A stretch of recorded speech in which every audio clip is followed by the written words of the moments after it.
It's like, I don't know what time it is, 7 o'clock in the morning. I don't feel the best, so I'll make this real fast. The game came on last night, and they did like a little mini marathon. So at 8 and 8:30, they showed the two-part finale to the previous season. And then they showed at 9 o'clock the, season premiere that aired last week. And then at 10 o'clock, they showed the new episode 2 for this season. And I hate that it's 30 minutes. I really do. And in that 30 minutes, there's commercials. So we're talking like 20 minutes worth of, show. And it used to be cool for me because when the game was on the CW, I didn't watch it. I didn't know about it. I didn't really start watching it until they started playing the reruns on BET a year or two ago. And so, I was used to watching it like every day. You see 3 or 4 episodes a day. And so now waiting an entire week just for 30 minutes is like, it drives me nuts. But anyways, that's neither here nor there. Important stuff that happened last night was, of course, the biggest thing is that Melanie did tell Derwin that she, flubbed on the paternity test, that DJ is in fact his biological son. Now the circumstances under which she confessed, not the best. She's been toying with it for 2 days. She's been, back and forth with saying, should I tell him because, he needs to know. It's really important for him to know. And I'm walking around with all this guilt. Or should I keep it a secret, wait it out, see what happens, which I thought was really, freaking ridiculous, because if Janae knows in her mind that I didn't sleep with anybody else around this time, which I don't know, I was kind of dowdy about, she was drunk. Them chicks that drink, they have a lot of sex. But anyways, if she knows she didn't sleep with anybody else around this time, then hey, I'm going to get my own paternity test done. I want to see what's going on. So that was kind of retarded to me that she would wait so long. I feel like you just let her know. As soon as the girl called, I'd be like on the phone, oh my God, Derwin, this crazy heifer in genetic research is so tired from her residency, all the hard work that she's doing and all the studying that she's doing. She messed up the test, which I don't really understand how you can mess up a test like that. I mean, you're matching genes. You're looking at the father's strand of DNA and the mother's strand of DNA and seeing how much of this matches that. So I don't really know how you can mess that up. It's not like, you're peeing on a stick and you're seeing if it's pink or not. So I don't know. But anyway, she freaked it up. Or possibly got the results confused with a different test, a different kid, possibly, I don't know. But she messed it up, and I would have told him right on the phone, just get it out of the way, because the longer that you wait, the more painful it's going to be for him to hear it.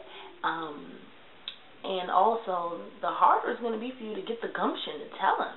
But anyways, she asked Kelly, and hello, I forgot about that. Tasha and Kelly, I am not, I hate the fact that they're friends again. And I hate the circumstances under which they became friends again. Like, she's supposed to be having nightmares about Kelly?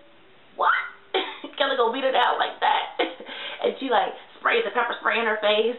First of all, she's all white girl in a scary movie because she's, fumbling for her keys. She can't get her door open. Then she sprays Kelly in the face, and Kelly, doesn't even blink, and she's like, you hood rat or something like that, which I didn't like. This is BET, get it right. And then, when they reconciled, she did it on her TV show. I'm not putting my business on your show, okay? Screw you. Okay, if you want to accept my sincere apology, you can. I'm not going to help you with this bootleg behind a show. I don't want to be on this crap. Okay, so anyways, she apologized on TV, and she's like, it's just another black woman being jealous of a white woman, and I'm totally in favor of this light-skinned black man being with us, and all that extra. And I'm like, what? No, I'm not in favor of it. You don't have, let me explain something to you.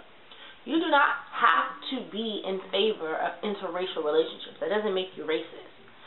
For my personal opinion, everybody's racist to a certain extent. Everybody. It's natural to be comfortable around people that look like you, and to be a little uncomfortable with people that don't look like you. There's no, consider that to be racist. And even if you are racist, I mean, do your thing. It doesn't matter to me. What bothers me is when you're all out in a person's face, you know what I mean, imputing on their rights just because of the color of their skin, or making it known to me that you don't like me just because of what I look like. That's what I have a problem with, not your own personal feelings toward someone else. That doesn't bother me.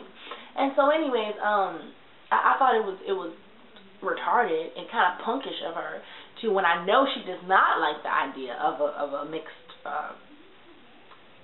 couple, to kind of fall back on it and say, you know, let's go, you know. But anyways, that's neither here nor there.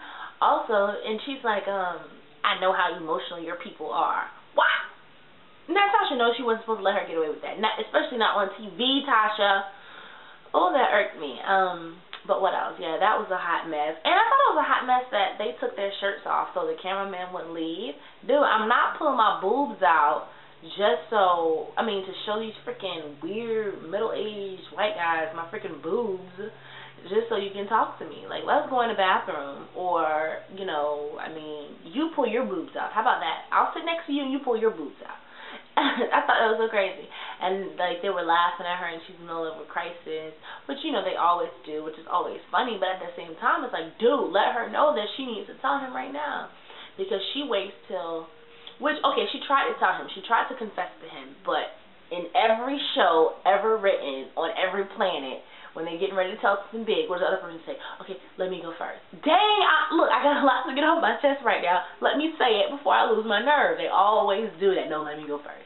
So anyways, the time it took him to say, no, let me go first, she done lost the balls to tell him anything. And, but she's kind of trying to let him know, you know, throughout the time I'm telling her that, you know, hey, people make mistakes, you know, trying to, not really trying to give Janae the benefit of the doubt, because he's trash talking Janae. Not really trying to ask him to give her the benefit of the doubt to work with him, but really so that when he finds out what she did, he won't go off on her.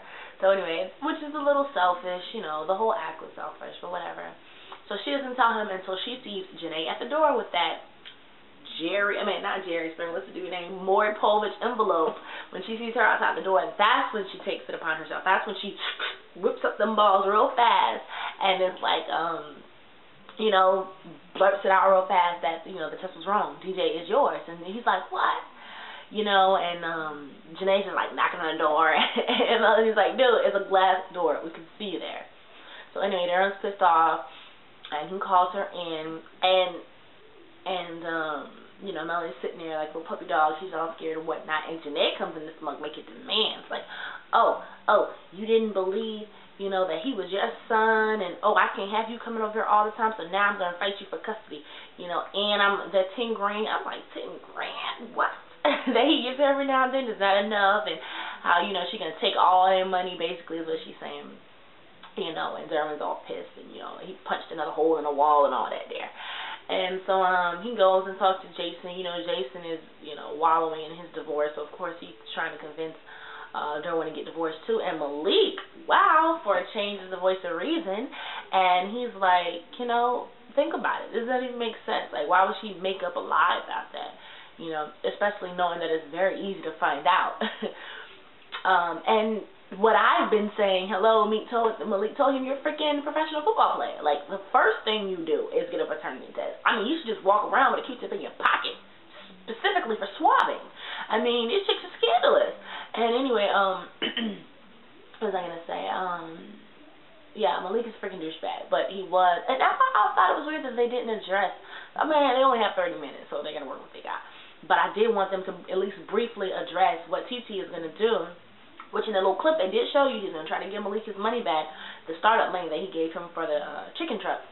But anyways, it was a crazy episode. Like, it was 30 minutes, it was packed, it was succinct, but it was good. I thought that they packed a lot in that 30 minutes, and it was a really good episode.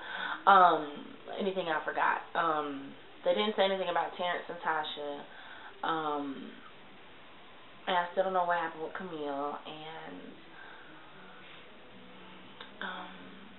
and I didn't mean to say this because a lot of people were asking about Rick Fox, and I was like, dude, Rick Fox went to Miami with ISM, which I remember.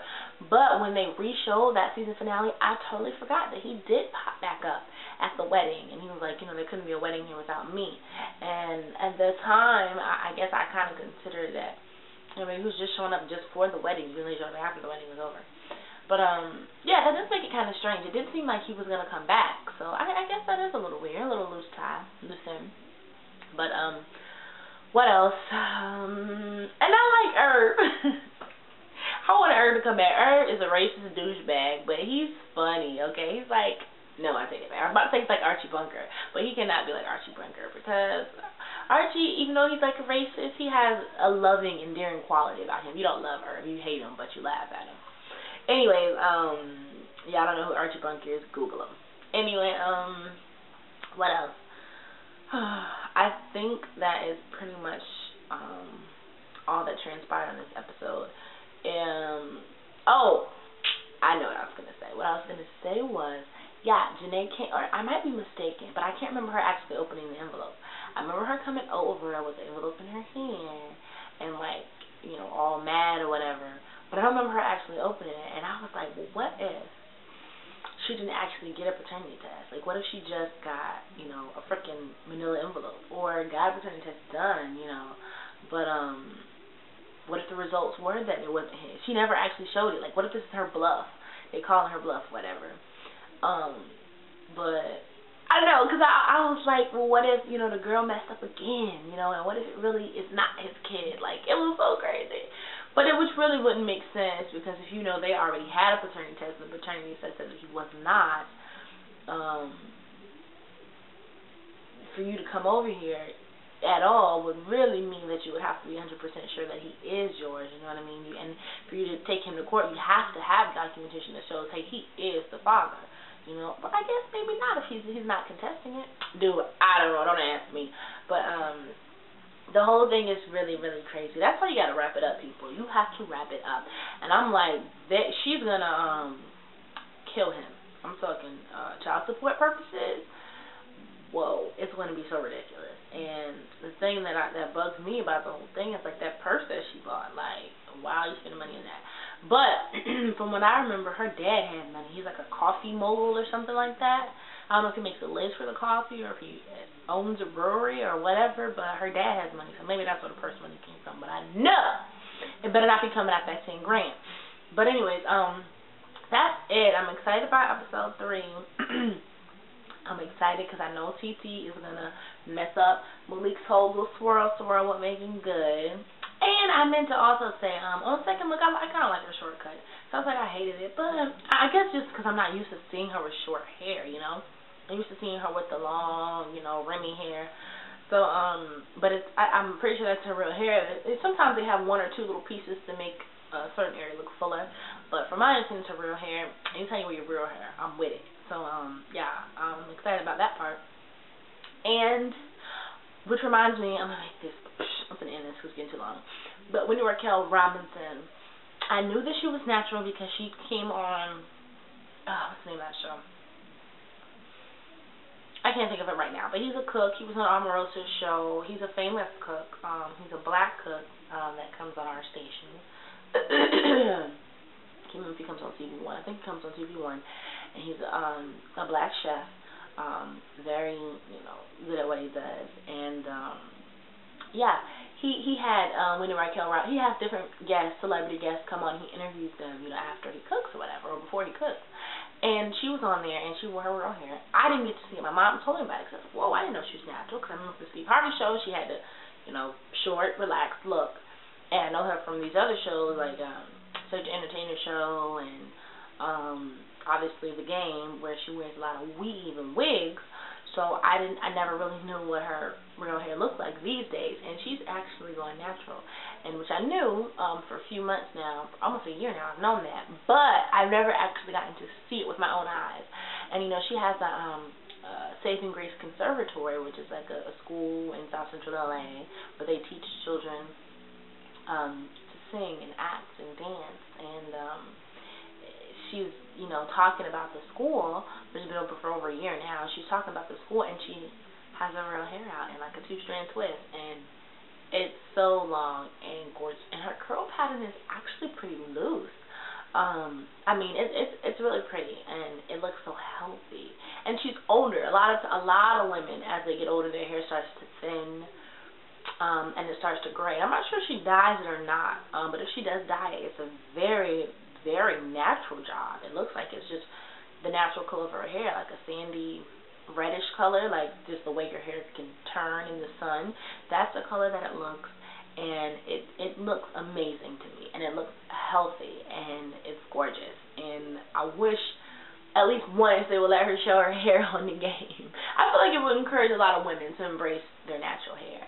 I mean, you don't even have to be a style. You know, just show her washing her hair one day. You know what I mean? I don't know. But anyways, that's what that is. And I'm really excited. Can't wait for episode 3.